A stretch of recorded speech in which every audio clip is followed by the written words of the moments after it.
Rajamouli, super star Mahesh Babu కాంబోలో ఓ భారీ cinema తెరకెక్కనున్న సంగతి తెలిసిందే. ఇదొక forest backdrop action adventure movie. ప్రస్తుతానికి ఎస్ఎస్ఎంబీ 29 వంటి వర్కింగ్ టైటిల్స్‌తో పిలువబడుతున్న ఈ క్రేజీ ప్రాజెక్ట్ కోసం దర్శకధీరుడు భారీ ప్రణాళికలు సిద్ధం చేస్తున్నారు.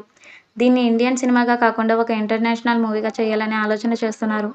'బాహుబలి 2' చిత్రాలతో తెలుగు సినిమా ఖ్యాతిని ప్రపంచవ్యాప్తం చేసిన రాజమౌళి 'త్రిబుల్ ఆర్' చిత్రంతో గ్లోబల్ వైడ్‌గా అందరి దృష్టిని ఆకర్షించారు. 'నాటు నాటు' పాట ఆస్కార్ అవార్డు సాధించిన తర్వాత స్టీఫెన్ స్పీల్బర్గ్, జేమ్స్ కామెరూన్ వంటి హాలీవుడ్ దిగ్గజాల ప్రశంసలు అందుకున్నారు. ఈ నేపథ్యంలో గ్లోబల్ ఆడియన్స్‌ని దృష్టిలో పెట్టుకుని తన తదుపరి చిత్రాన్ని నెక్స్ట్ లెవెల్‌లో ప్లాన్ చేస్తున్నారు జక్కన్న. మహేష్ బాబుతో గ్లోబ్ ట్రాటనింగ్ మూవీ చేయబోతున్నట్లుగా రాజమౌళి ఇదివరకే ప్రకటించారు. ఇది తన కెరీర్‌లోనే బిగ్గెస్ట్ ప్రాజెక్ట్ అవుతుందని చెప్తూ వస్తున్నారు. దీన్ని అంతర్జాతీయ స్థాయికి తీసుకువెళ్ళడానికి హాలీవుడ్ స్టూడియోలను ఈ ప్రాజెక్టులో నిర్మాణంలో భాగం చేయాలని చూస్తున్నారట. ఇప్పటికే అనేక టాప్ కంపెనీలు ఈ సినిమాకి సహ నిర్మాతలుగా చేరేందుకు ఆసక్తి కనబరుస్తున్నారట. ప్రస్తుతం మేకర్స్ ఈ డీల్‌ను ఫైనలైజ్ చేసే పనిలో ఉన్నారని వార్తలు వినిపిస్తున్నాయి. ఎస్ఎస్ఎంబీ 29 భారతీయ చిత్ర పరిశ్రమలోనే అత్యంత భారీ బడ్జెట్‌తో రూపొందించే మూవీ అయ్యే అవకాశాలు కనిపిస్తున్నాయి. దుర్గ్ ఆర్ట్స్ బ్యానర్‌లో కేఎల్ నారాయణ ఈ మూవీ చిత్రాన్ని నిర్మించనున్నారు.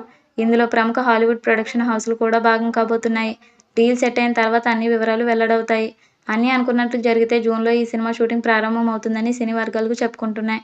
ఇది ఆఫ్రికన్ ఫారెస్ట్ బ్యాక్‌డ్రాప్‌లో సెట్ చేయబడిన స్టోరీ కావడంతో ఎక్కువ శాతం విదేశాల్లో చిత్రీకరించవలసి ఉంది. దానికోసం రాజమౌళి అండ్ టీమ్ వివిధ లొకేషన్‌లు పరిశీలిస్తున్నారు. మరోవైపు హీరో మహేష్ బాబు తన పాత్రకు కావాల్సిన లుక్‌ను రెడీ చేస్తున్నారు. ఇంతకు ముందెన్నడూ చూడని స్టైలిష్ లుక్‌లో సరికొత్తగా మేకోవర్ అవ్వడానికి కృషి చేస్తున్నారు. మహేష్, రాజమౌళి చిత్రానికి కె. విజేంద్ర ప్రసాద్ కథ అందిస్తుండగా, ఎస్ఎస్ కాంచి స్క్రిప్ట్ వర్క్‌లో భాగం అవుతున్నారు. ఆస్కార్ విన్నర్ ఎంఎం కీరవాణి సంగీతం సమకూరుస్తున్నారు. రాజమౌళి కాస్ట్యూమ్ డిజైనర్‌గా, ఎస్ఎస్ కార్తికేయ లైన్ ప్రొడ్యూసర్‌గా వ్యవహరించనున్నారు. ఆఫ్రికన్ అడవుల నేపథ్యంలో తెరకెక్కుతున్న ఈ సినిమా ఎప్పుడు ప్రారంభమవుతుందా అని అంత ఎక్సైట్‌మెంట్‌తో కోట్లాది మంది మహేష్ ఫ్యాన్స్ ఎదురుచూస్తున్నారు. ఈ సినిమా టార్గెట్ దాదాపు ఫిక్స్ అయినట్లే.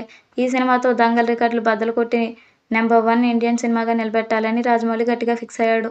ఇక మహేష్ బాబు సినిమా అంటే హిట్లు, ఫ్లాపులతో సంబంధం లేకుండా ఎంత రొటీన్ కథతో అయినా 200 కోట్లకు పైగా వసూలు రాబడుతుంది. ఇక రాజమౌళి లాంటి దర్శకుడు పాన్ వరల్డ్ లాంటి కథ అయితే ఇక రికార్డులన్నీ మహేష్ బాబు కొట్టొచ్చు.